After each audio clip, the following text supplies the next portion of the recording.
In modern society today, we easily throw away a lot of things, even wasting up to 40% of our food. The grandparent generation was different. When every penny counted, they had to use everything they had and manage to feed their families without relying on expensive modern conveniences. From repurposing old clothes to reinventing leftovers, let's explore 40 clever household tips that only the most thrifty families knew.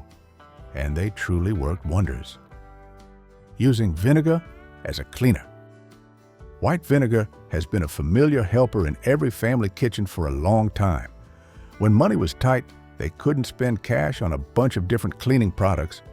Instead, white vinegar only cost a few cents for a gallon back in the 1950s, but it replaced a dozen expensive products. Families usually mixed 1 part vinegar with 3 parts water, using old spray bottles to clean all over the house. They even prepared different types of solutions, a stronger mix for heavy jobs like cleaning the oven and a lighter type for everyday kitchen counters and dining tables. Vinegar was cleaned, disinfected, and was incredibly cheap. What's worth mentioning is that this simple solution was also safe for children and pets, something many stronger chemicals later couldn't promise. Vinegar's effectiveness is so clear that even today, many cleaning professionals still stick to the old recipe because it works just as well as products costing dozens of times more. Repurposing old clothes as cleaning rags. Long before paper towels became a kitchen essential in the 1960s, old clothes were given a second life as reusable cleaning rags. When the father's work shirt finally wore out, the mother would sit down and carefully cut it with scissors into precise squares, ready for new cleaning duties. Cotton fabric was favored by families because it was perfect for dusting.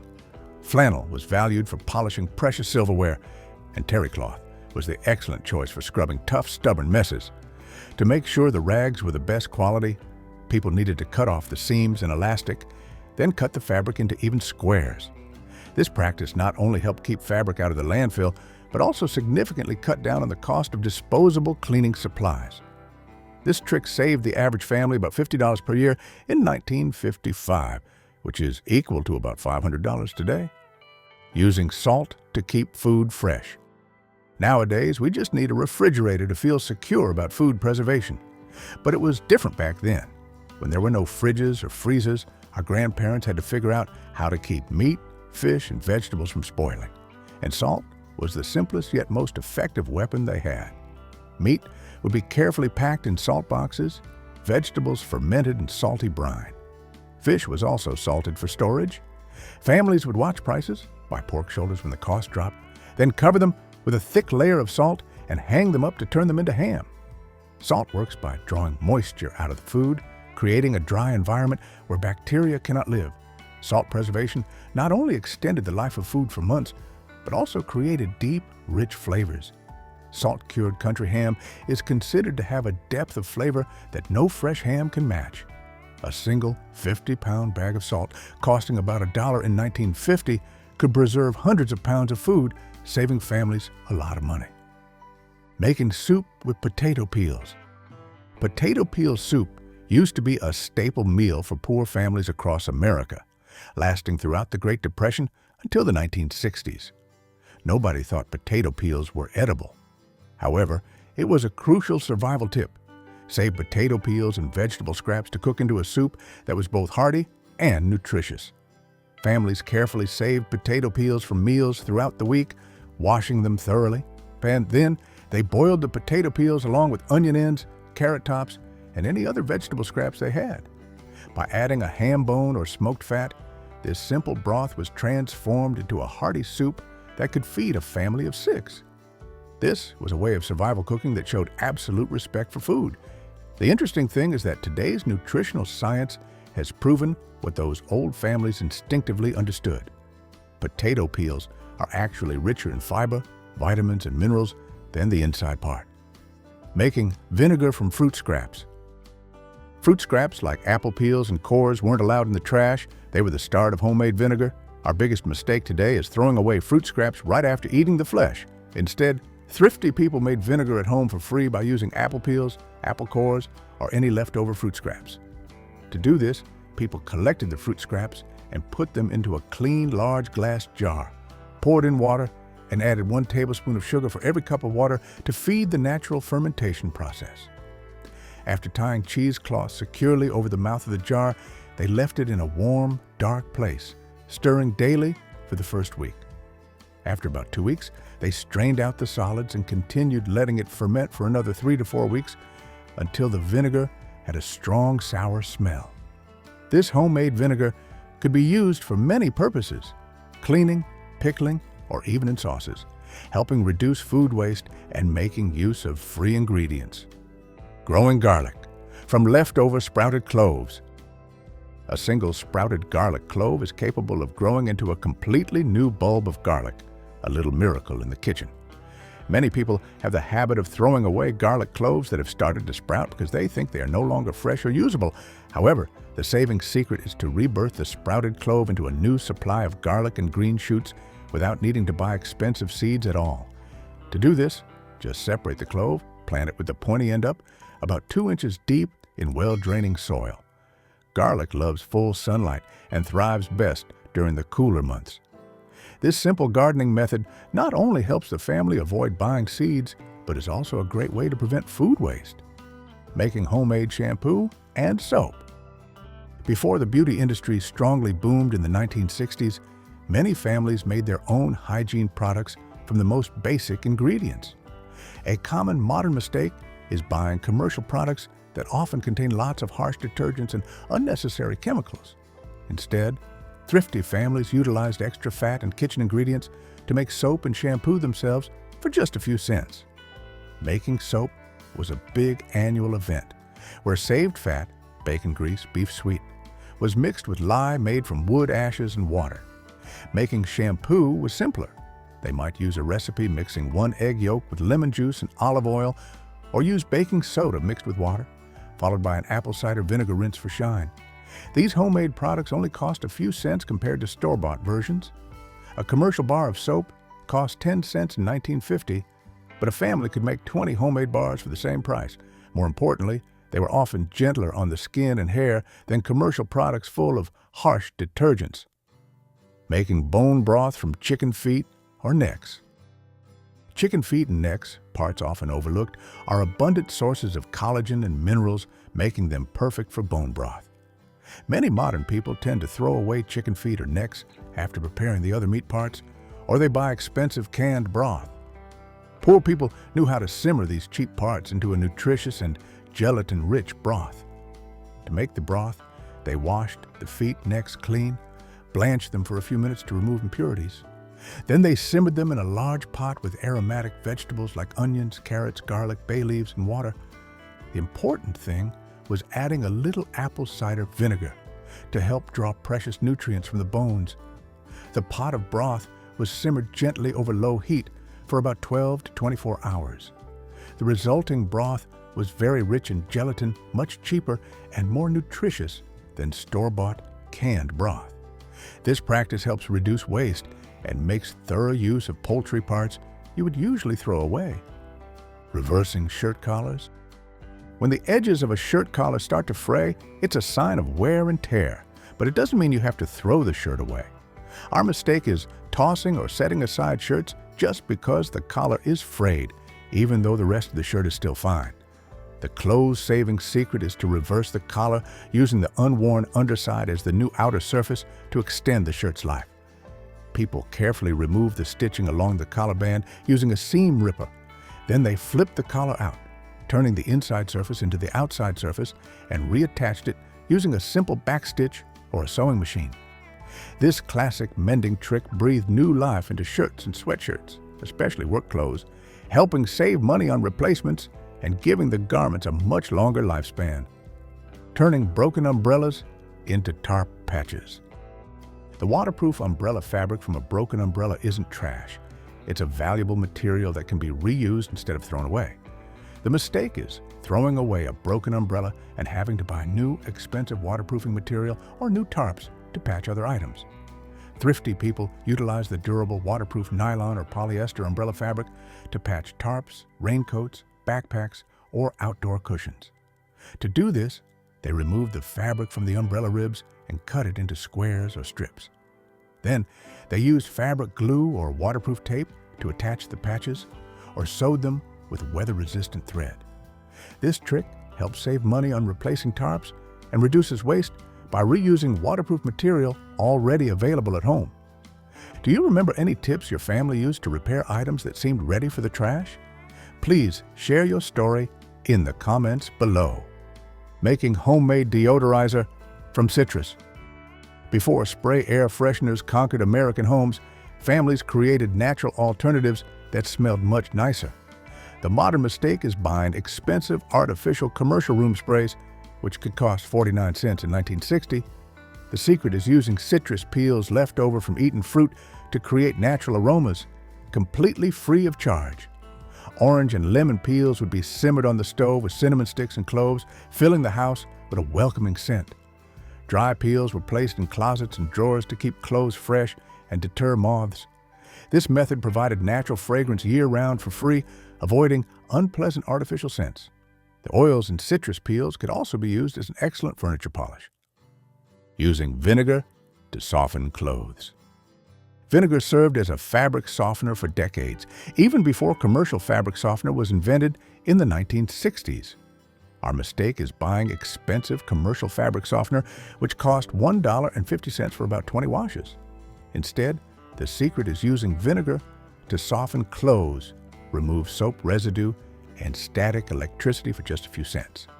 To apply this, add half a cup of vinegar to the rinse cycle. The vinegar cuts through soap residue, eliminating bad smells like cigarette smoke, mildew, and sweat. The acid in vinegar also helps set colors in new clothes and removes yellow stains. A gallon of vinegar, about 30 cents in 1950, could soften hundreds of laundry loads. Vinegar was so effective that many people returned to using it during the environmental movement of the 1970s. Reusing buttons and zippers. The button jar was an essential treasure, kept like a family heirloom in every thrifty household. Our mistake is throwing away old clothes, along with valuable items like buttons and zippers. The saving secret of the previous generation was carefully cutting off and keeping every button, while also removing good zippers when clothing was too worn out to mend. When clothes were worn beyond repair, buttons were carefully cut off. Good zippers were removed using a seam ripper and stored flat between cardboard sheets. Families used mason jars to hold their impressive button collection. These items held significant value. A zipper could cost 35 cents or more in 1950. This collection provided a free resource for patching and sewing new clothes. Using baking soda as a deodorizer. A box of baking soda only cost 5 cents in 1950, but it had the power to solve dozens of household problems. Spending hundreds of dollars annually on dozens of expensive scented specialty deodorizers is a mistake many people make. The saving secret is using this humble powder to neutralize smells better than any perfume product. Families sprinkled baking soda into shoes at night, especially the father's work boots, and shook it out in the morning. A small dish was placed in the refrigerator to absorb food odors, replacing it monthly. They also sprinkled it on carpets before bed and vacuumed it up in the morning to remove pet and mildew smells. Baking soda works by neutralizing both acid and base odor molecules instead of just masking them. This single product replaced dozens of expensive specialty deodorizers. Reusing aluminum foil.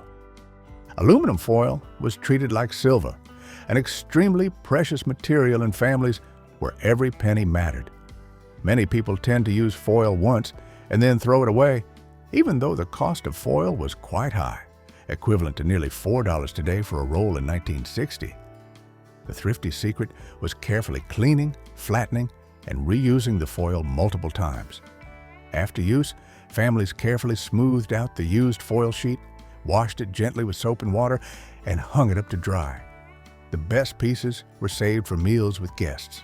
The more worn pieces were crumpled into a ball to scrub cast iron. By reusing each sheet 3 or 4 times, a family could make one roll last for 6 months. This meticulous care represented a fundamental respect for resources, a philosophy that shaped that era. Reusing glass jars for storage. Glass jars were considered golden material in thrifty families before plastic containers like Tupperware became common.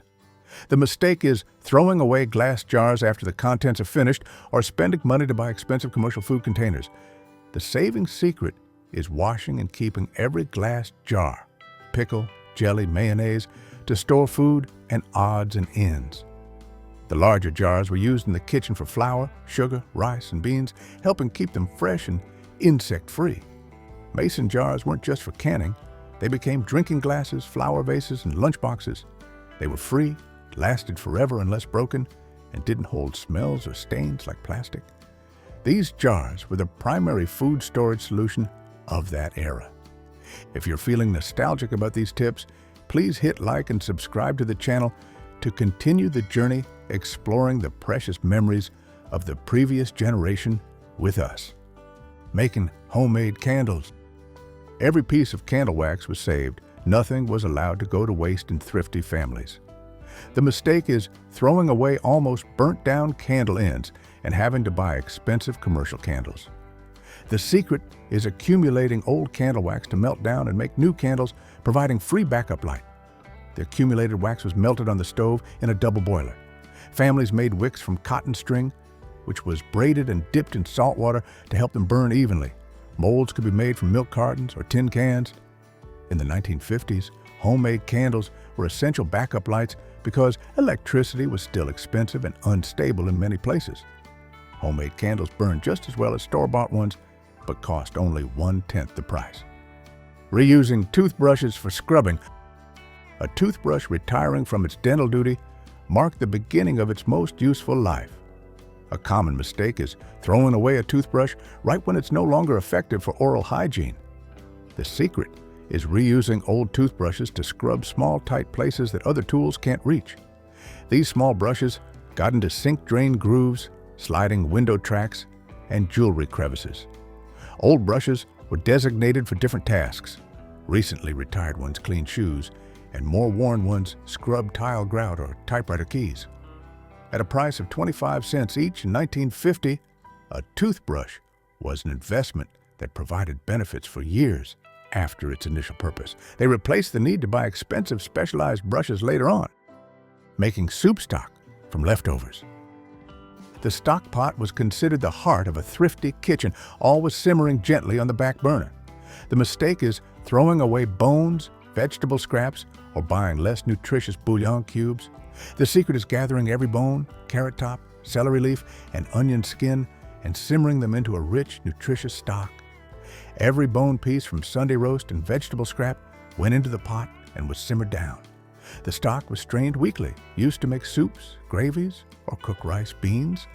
This stock was called liquid gold, rich in minerals and vitamins from bones and vegetable scraps, helping transform the cheapest ingredients into delicious meals. Stretching meat with fillers. During tough times, when meat was the most expensive part of any meal, creative cooks learned how to make a little bit of meat go a long way. The mistake is only using pure meat, which drives up the cost of protein. The secret is adding cheap fillers to ground meat to increase the volume of the meal. To do this, people mixed in breadcrumbs, oatmeal, or crushed crackers, along with eggs for binding. Shredded vegetables like carrots, potatoes, or zucchini were also added to increase moisture and bulk. These techniques helped 1 pound of ground beef serve 8 people instead of 4. These techniques saved the average family $105 per month at 1950s prices. Growing herbs on the windowsill. Fresh herbs were an expensive luxury or even impossible to find in grocery stores before the 1970s. Our mistake is buying expensive dried herbs at the store, which aren't as fresh. The secret is growing fresh herbs yourself on a sunny windowsill for use all year round. People grew them in small pots or tin cans with drainage holes. These herbs were used to brighten up any dish and provide vitamins during the winter months. Fresh herbs turned a simple meal into something special, and a windowsill herb garden could save $2 weekly over store-bought dried herbs. Utilizing excess fat. Every drop of fat was precious in thrifty kitchens, especially bacon grease, which was considered liquid gold that couldn't be wasted. The mistake is throwing away bacon grease, chicken fat, or beef sweet after cooking and having to buy expensive butter or oil. The secret is saving and storing excess fat to replace commercial fats in cooking. Bacon grease was carefully poured while still warm into a coffee can kept near the stove. Chicken fat was used for roasting vegetables, bacon grease for frying eggs. Additionally, fat was used as a roux base for gravies or combined with lye to make soap. Excess fat replaced expensive butter and oils, adding rich flavor to everything it touched. This ensured nothing went to waste in the kitchen. Making DIY cold packs. Commercial cold packs didn't exist for most households until the 1970s, forcing people to improvise. The mistake is having to buy commercial cold packs, which cost $3 to $5 in the 1960s. The secret is improvising with simple materials at home to create flexible cold packs.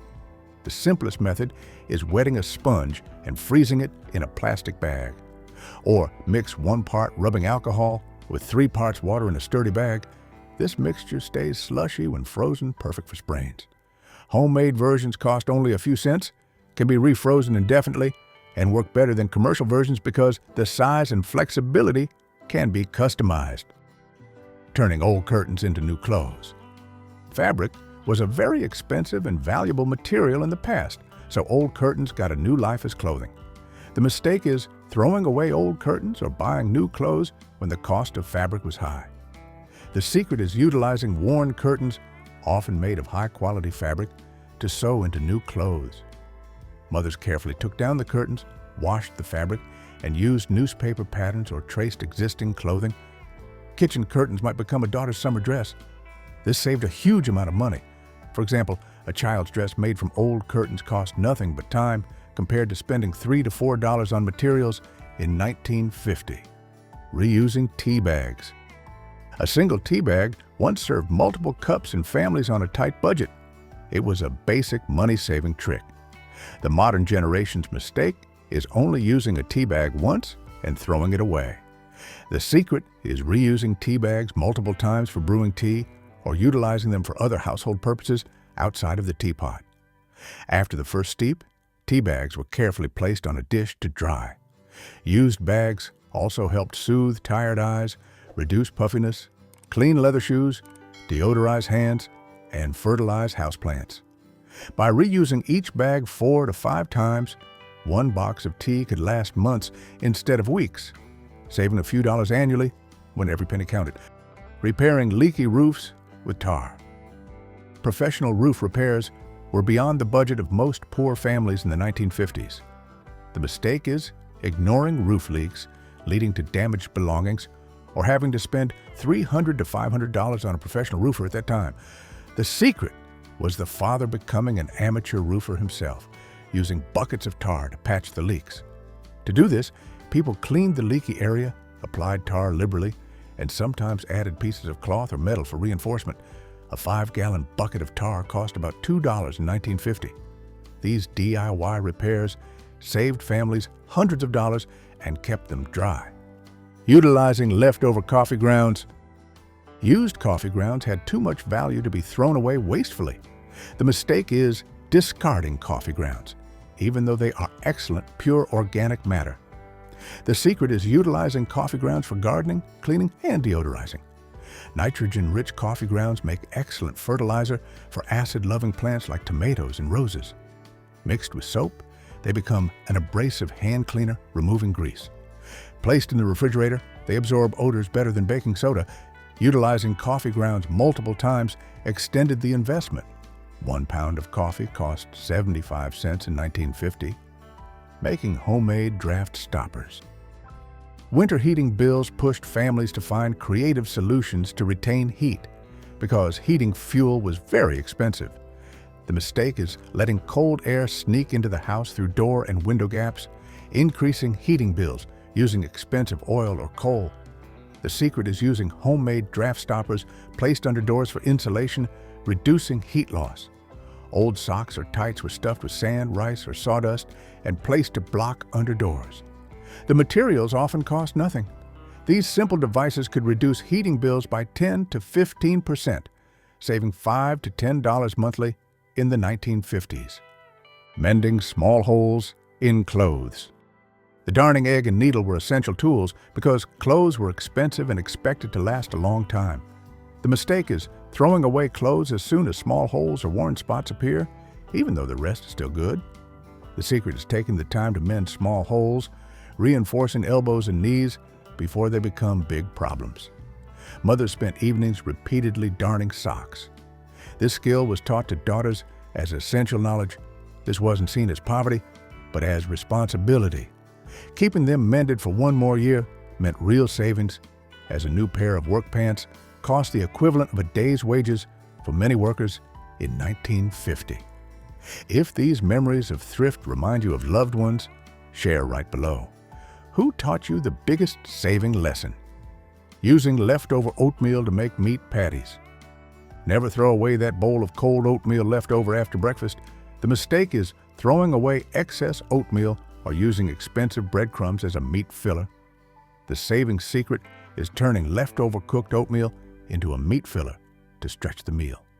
To do this, add 1 cup of leftover cooked oatmeal for every pound of ground meat to make meat patties, hamburgers, or meatballs.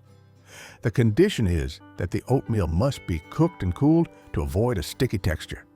Oatmeal absorbs seasoning well, binds the ingredients, and keeps the dish moist without changing the flavor. This is an easy way to stretch your budget and a meal at the same time. Keeping bread in the fridge to extend shelf life. Grandma taught a simple rule. If the kitchen is warm, the bread goes in the refrigerator. The mistake is leaving bread at room temperature, making it prone to mold and forcing it to be thrown away, especially in humid climates. The secret is storing bread in the refrigerator to prevent mold and extend its lifespan up to 2 weeks. Wrap the loaf tightly in plastic wrap. After being chilled, the bread can be freshened up by quick toasting or warming it in the oven wrapped in aluminum foil. This practice helps reduce waste, saves trips to the grocery store, and makes the most of every loaf of bread. Fermenting extra vegetables to make pickles or kraut. Never waste vegetables that have wilted or are left over in the house. The mistake is throwing away wilted vegetables because they couldn't be used up while fresh. The secret is fermenting vegetables to preserve them as pickles or sauerkraut. To do this, chop the vegetables, pack them tightly into clean glass jars. Dissolve 1 teaspoon of salt in 2 cups of non-chlorinated water and pour over the vegetables until submerged. Leave them at room temperature for 5 to 7 days until natural bacteria preserve the vegetables. Homemade pickles or sauerkraut add flavor, last for months, and cost almost nothing. They also provide good probiotics for gut health. Soaking beans overnight on the wood stove. Dried beans are a cheap, filling, and long-lasting food source, but they cook better when soaked first. The mistake is spending time and fuel cooking beans without soaking them first, resulting in tough, expensive beans. The secret is utilizing the residual warmth of the wood stove to soak the beans overnight, which shortens the cooking time the next day. Place a pot of beans in water near the edge of the wood stove before bed and let them soak overnight. The next morning, move the pot to the hot center of the stove and simmer until tender. This method, requiring no electricity, conserves fuel, saves money, and gives the beans a better texture. Collecting dishwater to water garden plants. Washing dishes by hand creates gray water, water that has been used but is not heavily polluted. The mistake is pouring dishwater down the drain, wasting water and increasing utility bills. The secret is collecting dishwater to water garden plants. Place a plastic basin in the sink to catch the water. It is necessary to use unscented, biodegradable dish soap to avoid harming the soil. Pour the water near the base of the plants, avoiding watering directly onto edible leaves. This practice helps reduce both water waste and your utility bills. Using bar soap scraps in a sock. Never throw away bar soap scraps that are too small to hold. The mistake is discarding leftover soap pieces because they are too small and difficult to use. The secret is gathering soap scraps inside a clean sock to use until they're gone. Gather the soap scraps inside a clean sock. Cotton socks work best. Tie the end securely. Use it like a loofah while bathing, or hang it next to the outdoor spigot for washing hands after gardening. This practice helps reduce waste and utilizes the very last bit of value from each bar of soap. putting a brick in the toilet tank. There is a simple way to cut down on water bills without complicated plumbing repairs. The mistake is letting the toilet use the full, unnecessary amount of water for every flush. The secret is placing a heavy object, like a brick or a sealed plastic bottle filled with water, into the toilet tank to displace volume, reducing the amount of water per flush. Place the object toward the corner of the tank and make sure it doesn't obstruct the lid mechanism or the float. This saves about half a gallon of water per flush, which can save tens of gallons daily in a busy household. Ironing and reusing wrapping paper. Wrapping paper doesn't necessarily have to be disposable, especially beautiful and high-quality types. The mistake is tearing up and throwing away wrapping paper after opening, causing great waste. The secret is carefully preserving and reusing high-quality wrapping paper, which can be used for several subsequent gift wrappings. Carefully remove tape or gently cut sealed edges to preserve large sheets of paper. Place the paper flat between heavy books or iron it with a warm iron on low heat to remove wrinkles. This practice helps save money and reduce waste, while also allowing seasonal or special prints to be reused. After some use, white towels and linens can become yellow, dull, and lose their fresh look. Instead of using harsh bleach, Grandma had a method for refreshing towels that was both simple and used natural ingredients. She harnessed the power of lemon and high heat to restore their original brightness. Her trick was to boil the yellowed towels or linens in a large pot of water, adding a few slices of fresh lemon. She simmered the towels for about 20 minutes.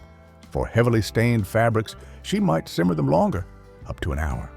The high heat, combined with the citric acid from the lemon, breaks down long-standing soap residue and cleans stubborn stains. After boiling, she rinsed the towels thoroughly and hung them to dry in the sun. Sunlight amplifies the whitening effect, helping to restore the natural whiteness of the fabric. You will be surprised by how bright and fresh the linens are after applying this trick, accompanied by a subtle, natural lemon scent. If you find these tips helpful, don't forget to like and subscribe. Every week, we open another page from Grandma's little handbook. Baking soda for cleaning. Grandma's house was always unbelievably clean, and the key was in a red and white box that she kept stocked by the pound in her pantry. For her, baking soda wasn't just for baking, it was for cleaning everything in the house.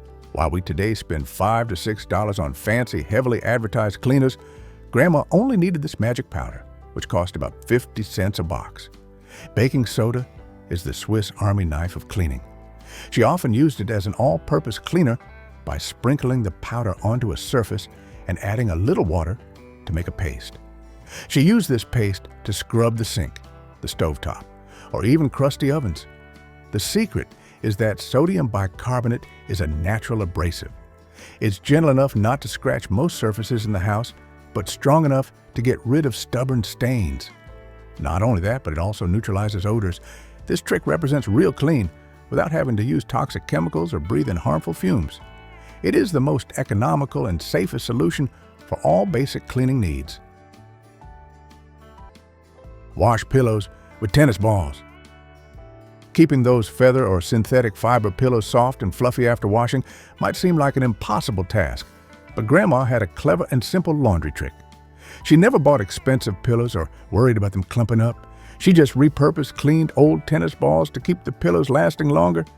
Her clever tip was to toss 2 clean tennis balls into the dryer along with the pillows. As the dryer runs, the tennis balls continuously bounce, physically impacting and breaking up any clumps inside the pillows. This action not only makes the pillows fluffier and more uniform, but it also speeds up the drying process. Thoroughly drying pillows is very important to prevent mold and bacteria growth. She could even add a few drops of her favorite essential oil to the tennis balls before putting them in the dryer to add extra freshness to the pillow. This is a skillful trick to keep pillows in top condition, providing a comfortable and healthy sleep. Did you find this tip interesting? If it helps you save even $5 on your next grocery trip, show us some love and hit that hype button. Toothpaste to clean silver. Our grandparents' generation always kept their silver sparkling without rushing out to buy specialized silver polish every time it tarnished. They had something always available in the bathroom, a tube of ordinary toothpaste, the basic white paste kind. This is a wonderful example of using everyday items for non-traditional purposes. When silver or brass items started to lose their shine, Grandma just squeezed a small amount of toothpaste onto a soft cloth. Then she gently rubbed it over the tarnished metal surface. Once finished, she rinsed the item with warm water and dried it. The results were astonishing. The principle is that the mild abrasive particles in toothpaste are perfect for removing the thin layer of tarnish on silver without damaging the valuable surface. This trick works not only on silver, but can also be applied to brass or copper-bottomed pots. For her, this was basically a simple miracle, restoring the shine to anything metallic that had lost its original beauty. Storing potatoes with apples. Keeping potatoes fresh for a long time without sprouting or turning green is a challenge for food storage. Your grandparents found a storage trick that sounds completely random until you understand the science behind it. This knowledge helps potatoes stay fresh for weeks longer, significantly reducing food waste. Grandma's clever trick was to store an apple with the potatoes. She often used the ratio of 1 apple for every 10 pounds of potatoes stored. Apples release ethylene gas, a plant growth regulator. This ethylene gas acts as a natural inhibitor, preventing the potatoes from sprouting. This allows the potatoes to be stored for a longer time while maintaining quality. She also noted an important rule: never store onions and potatoes together, as onions will cause potatoes to spoil faster. This knowledge is not only smart, but also a precious survival skill in an era where food needed to last through the winter. Citrus peels to freshen garbage disposal. The garbage disposal in the sink can start smelling unpleasant after a while. Instead of buying expensive cleaning pods or chemicals with artificial scents, Grandma always saved lemon, orange, or grapefruit peels. This is a completely natural and cost-free trick, since the peels were something you were going to throw away anyway. She usually had 2 ways to use them.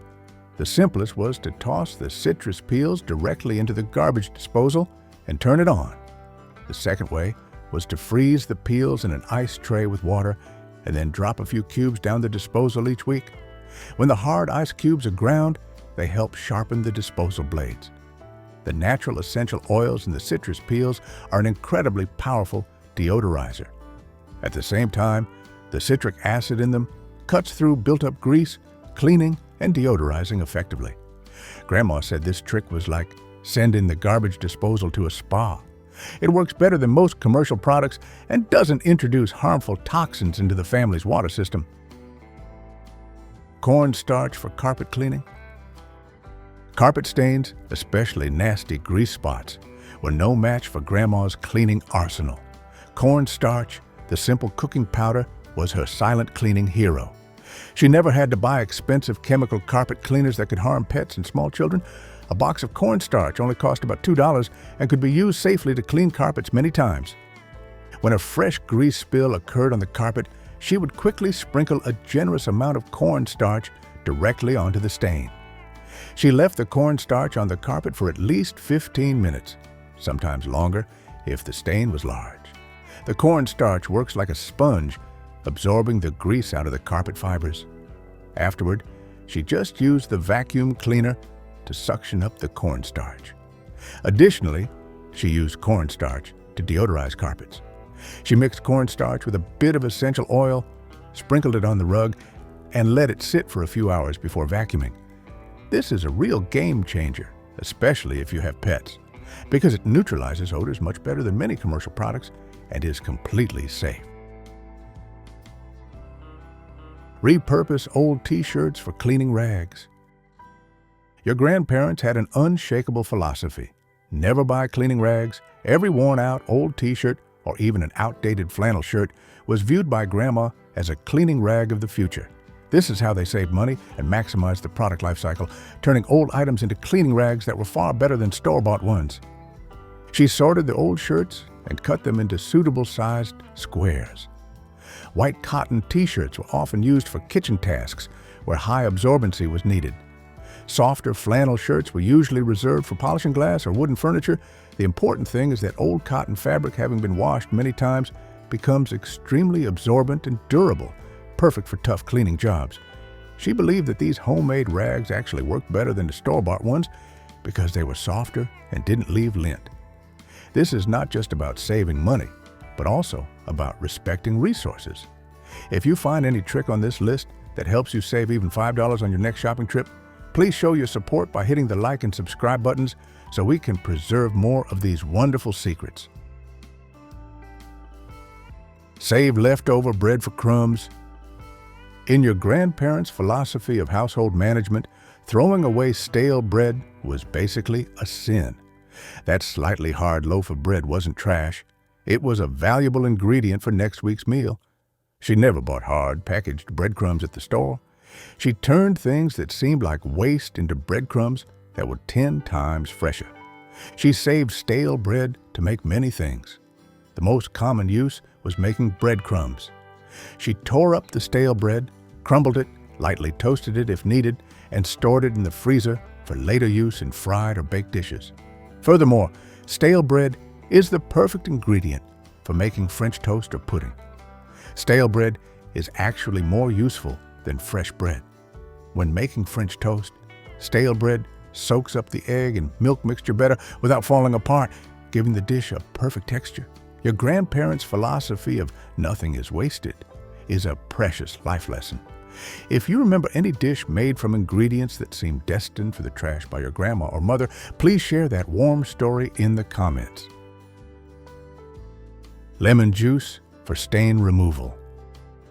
Your grandma understood that this simple citrus fruit is essentially nature's bleach.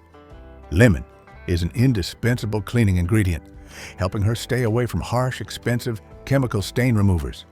Lemon has wonderful bleaching power without being toxic. When white fabric got stained, she squeezed lemon juice directly onto the spot. Then she left the item in the sunlight for about an hour before washing it as usual. This is a double punch from Mother Nature. The citric acid in the lemon breaks down the stain, while the sunlight amplifies the bleaching effect. She also used lemon to clean hard surfaces like bathtubs and cutting boards. To remove stubborn discoloration, she mixed lemon juice with cream of tartar and acidic powder to form a paste and scrubbed. Lemon can remove rust stains and whiten items without harsh chemicals, keeping belongings always shiny. Rubbing alcohol for cleaning glass and mirrors. Windex and commercial glass cleaners are often expensive and full of chemicals that your grandma didn't trust. She had a simple but extremely effective formula to keep the windows and mirrors in the house shiny without leaving streaks. Her rubbing alcohol and water mixture cost only a few cents. She mixed 70% concentration rubbing alcohol with water in equal parts and put it in a spray bottle. When cleaning glass, she used a soft cloth or newspaper, a trick we'll talk about later. Rubbing alcohol has a wonderful chemical property. It evaporates quickly. This means it doesn't have time to leave any streaks on the glass. Furthermore, alcohol is highly disinfecting. Rubbing alcohol was also used by Grandma to remove permanent marker stains, sticky residue on surfaces, or to pre-treat ink or grass stains on clothes before washing. This trick ensures that mirrors and glass are not only clean, but also germ-free. Use bread to pick up broken glass. Breaking glass is always a worry, but cleaning up shattered glass doesn't have to be as dangerous as we think. Grandma always had an incredibly simple way to make sure she didn't miss any small hazardous fragments. She used a slice of stale soft bread instead of the specialized cleaning tools we usually see. After sweeping up the large shards of glass with a broom and dustpan, she took a slice of soft bread. She gently pressed the slice of bread onto the floor area where small fragments remained. The softness and elasticity of the bread have an astonishing ability to adhere. It can pick up even the tiniest glass shards that are hard for the naked eye and broom to detect. Importantly, the soft bread helps minimize the risk of cuts or metal punctures to the hands. After cleaning up, she always remembered to wear gloves and carefully place the glass-embedded bread slice into a double bag before throwing it in the trash. This trick makes cleanup much safer and more effective. Newspaper for cleaning windows? Paper towels for cleaning windows? Your grandparents would certainly laugh at that. They knew the secret to having streak-free window panes was yesterday's old newspaper. They never wasted money on expensive rolls of paper towels just to clean glass.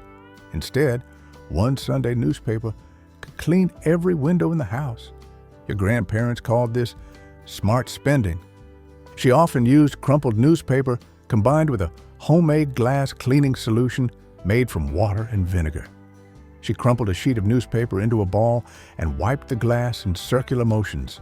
The reason this trick works effectively is that newspaper doesn't leave behind lint, which paper towels often do.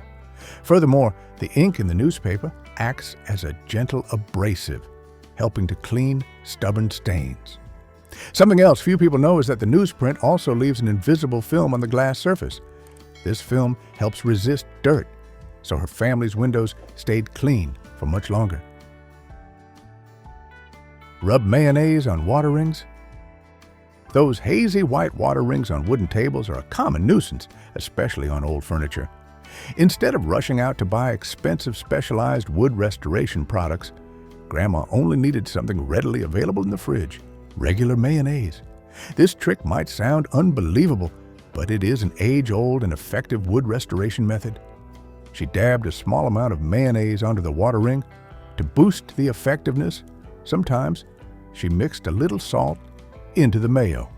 Then she left this mixture on the stain for about an hour, or sometimes overnight if the stain was deep. The scientific principle is very simple. The oils in the mayonnaise have the ability to draw the moisture that has penetrated the wood's finish back out. After enough time, she used a soft cloth to wipe it clean and buff gently. Mayonnaise works wonders, helping your wood furniture restore its natural shine and removing unsightly stains. Cucumber for removing pests. You'll surely think this trick sounds like a fairy tale, but it is completely true. Your grandma didn't need a pest controller, she just needed the produce aisle. Ants and roaches, the two most annoying, unwelcome guests, can be driven away just by cucumber. This trick is completely safe around children and pets, requiring no toxic sprays or chemical residue. When she found ants or roaches in the kitchen, she cut fresh cucumber slices or used cucumber peels and placed them near the insects' entry points. Cucumber contains natural compounds that ants and roaches absolutely hate. The scent and these chemicals create an invisible barrier that they will not cross. She likened it to an invisible force field made from salad ingredients. Not only indoors, but cucumber is also very useful in the garden. She used cucumber slices to deter slugs and snails from the vegetable patch. This is an organic, safe, and effective pest control method that she successfully used for years. Aluminum foil for sharpening scissors. Dull scissors are a minor but annoying issue in kitchen tasks or sewing. But dull scissors were never a problem in your grandparents' house, and they never owned a fancy, expensive scissor sharpener. All they needed was something readily available in the kitchen drawer: aluminum foil. This trick only cost about 2 cents worth of aluminum foil. The method is very simple.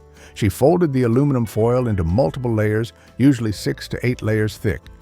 Then she used the dull scissors to cut through that folded aluminum foil about 10 times. As the blades cut through the aluminum foil, the material acts as a very fine whetstone. It sharpens the edges of the blades effectively. It's astonishing how effective this trick is, and it can be applied to every pair of scissors in the house, from fabric shears to kitchen scissors. Additionally, Grandpa had another trick: crumpling used aluminum foil into a hard ball. This ball of aluminum foil is an excellent scouring pad for sticky grills, helping to clean them quickly. Rubber band to open jars. A stubborn pickle jar or a jam jar with a stuck lid is anyone's nightmare. Instead of having to ask someone else for help or using excessive strength, Grandma had a simple trick to solve this problem. While we rush out to buy expensive and complicated jar openers, she only needed a thick rubber band. The smart trick is to wrap a thick rubber band around the jar lid. The rubber band acts as a grip enhancer. It significantly increases the friction between your hand and the lid surface. This makes it almost impossible for your hand to slip when turning the lid, giving you supernatural gripping power to open the jar easily. This simple trick has likely prevented more frustration related to jar opening than any gadget ever invented. Rubber bands also have many other uses around the house. Grandma used a rubber band to keep a cutting board fixed so it wouldn't slide on the counter while chopping, or used it to mark cups when guests were over. Most of us throw the coffee grounds into the trash without a second thought after brewing our morning cup. But your grandparents were different. They saw value, or in other words, gold, in those used coffee grounds. Coffee grounds can be used for 3 different purposes. First, Grandma used dry coffee grounds placed in the refrigerator or under the sink to deodorize. This is because the nitrogen in coffee helps neutralize stubborn odors. Second, she mixed coffee grounds with coconut oil to make a natural exfoliating scrub. And the caffeine in coffee is also believed to temporarily reduce cellulite. Finally, coffee grounds were sprinkled in the garden. Coffee grounds, rich in nitrogen, help improve soil and act as fertilizer, helping plants thrive. Grandma called coffee grounds a free multivitamin for both the garden and the body. They not only saved money, but also maximized the use of things that seemed destined for the trash. For a few cents, they could replace expensive deodorizers and even luxurious exfoliating creams. Before expensive microfiber cloths or electrostatic dusters appeared, there were old socks. In Grandma's house, a torn or mismatched sock was never thrown away. It was promoted to a new job: cleaning. This trick helped her save money on cleaning rags and other elaborate dusting tools. The simple trick is to slip that old sock onto your hand as if it were a glove. With this glove, she easily dusted surfaces. The fabric of an old sock, especially cotton, has the ideal softness not to scratch furniture. At the same time, it has just enough texture to grip and pick up dust particles. The shape of the sock on her hand allowed her to quickly clean tight spaces, hidden corners, or window blinds. She mentioned that this method saved significant time, like cleaning the blinds in just 5 minutes instead of 20 minutes. She also used socks dipped in solution to wipe down baseboards, keeping the house clean from top to bottom. Vinegar for fabric softener. Expensive fabric softener with artificial fragrances never appeared in Grandma's laundry basket. She knew a secret that might sound crazy at first: add vinegar to the washing machine. For her, basic white vinegar was liquid gold when it came to laundry. She believed that vinegar was not only more effective, but also much safer than the commercial fabric softeners we usually buy. She usually poured half a cup of white vinegar into the washing machine's fabric softener dispenser. When the vinegar is released, the acetic acid in it starts to work. Acetic acid works by breaking down soap residue that builds up on fabric fibers, which often makes clothes stiff and rough. The amazing thing is that the vinegar smell completely disappears when the clothes dry. Besides softening the fabric, vinegar also gets rid of stubborn odors and reduces static. This trick does everything that fabric softener claims to do, but better. It maintains the elasticity of clothing and is gentle on sensitive skin. This is a fantastic way to keep the family's linen soft and long-lasting. Shoe polish to restore leather. Expensive leather restoration kits from the furniture store were never necessary in Grandpa's house. He had a basic type of shoe polish, and that was all he needed to restore old leather furniture. He usually just needed black, brown, or clear polish depending on the item. He used shoe polish with a soft cloth and cleaned the leather items regularly. Shoe polish has a dual role. First, it deeply moisturizes the leather, preventing cracks and dryness. Second, it fills in small scratches and adds a layer of surface protection. Shoe polish can easily match the color of the leather, effectively hiding minor repairs. For him, leather is still leather, whether it's on your feet or on furniture. So the maintenance principle is the same. Thanks to this trick, a 20-year-old leather chair in his living room still looked like it had just been brought out of the furniture showroom, demonstrating skill in property maintenance. frozen grapes as ice cubes. Your grandma was serving fancy, sophisticated drinks even before the concept of fancy became popular. Instead of using regular ice cubes, which quickly dilute delicious drinks, she used frozen grapes. This is a simple trick that elevates any beverage from ordinary to special. To prepare, she washed the grapes and dried them completely before putting them in the freezer. It is important that the grapes are dry so they don't stick together when frozen. When serving, she dropped a few frozen grapes into a glass of juice, iced tea, or wine. Frozen grapes keep your drink cold without diluting it. Moreover, as the grapes slowly thaw, they add a slight natural sweetness to the drink. Not only are they an effective coolant, but when you finish your drink, you can also eat the frozen grapes as a cool snack. This is an excellent alternative, combining function and flavor perfectly. Chalk to absorb moisture.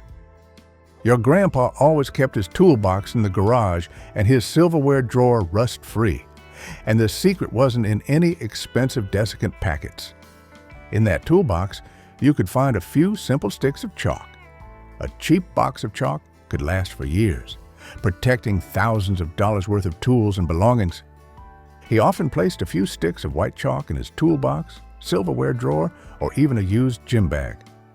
The calcium carbonate in the chalk has the natural property of absorbing and holding moisture from the air. In this way, the chalk helps prevent rust on metal tools and stops mold or odors from developing in enclosed spaces. Chalk is an incredible dehumidifier, and it can be reused by drying it in the sun. Chalk also has another use in laundry. Grandma often rubbed white chalk onto grease stains on clothes before washing. The chalk would absorb the grease, making the stain easier to remove in the washing machine. Freeze soup in muffin tins. Your grandma was pioneering meal prepping even before it became a social media trend. Instead of wasting leftover soup, sauce, or broth, she had a smart way to store them without taking up the entire freezer. She used muffin tins instead of bulky plastic containers. Her trick was to pour leftover soup, tomato sauce, or broth into the cups of the muffin tins. She froze them until they were completely solid. Then she popped these frozen soup pucks out and stored them in a large freezer bag. Each soup puck is a perfect single serving or an ideal amount of seasoning for a later meal. The soup pucks have an advantage over a large frozen block of soup.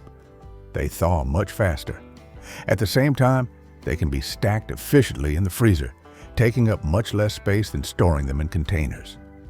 Grandma ran a personalized frozen food section right out of her freezer, demonstrating ingenuity and convenience in food management. Lemon and salt for cutting boards. The wooden cutting board in Grandma's kitchen had been used for decades, but it always looked and smelled new. She never had to worry about bacteria or stubborn stains, and she only needed 2 cheap ingredients instead of specialized cleaning solutions. Those were a lemon and a bit of coarse salt. Her trick was to use this mixture to clean and sanitize the wooden cutting board. She sprinkled coarse salt all over the surface of the board. Then she used half of a cut lemon as a scrubber. She vigorously rubbed the lemon over the salt and the board. The salt acts as a natural abrasive, helping to remove deep stains and residue. Meanwhile, the acid in the lemon performs the sanitizing task, killing bacteria lurking in the cuts on the board. She did this once a week. Wood that is properly maintained with lemon and salt is naturally antibacterial and self-healing. Thanks to this, her wooden cutting board lasted much longer than modern plastic ones. Vinegar and dish soap fruit fly trap. Fruit flies are the bane of every summer kitchen, but they never lasted long in Grandma's house. This is the final trick, the ultimate proof that your grandparents were household geniuses. She didn't need toxic chemicals or expensive traps, just 2 simple things you already have in the kitchen. She used a small bowl and poured some apple cider vinegar into it because the scent of apple vinegar attracts the flies. Then she added 1 or 2 drops of dish soap. The fruit flies are attracted by the vinegar smell and fly to land on the liquid. However, the dish soap breaks the surface tension of the liquid. This prevents the flies from being able to stand on the water surface, and they can't escape.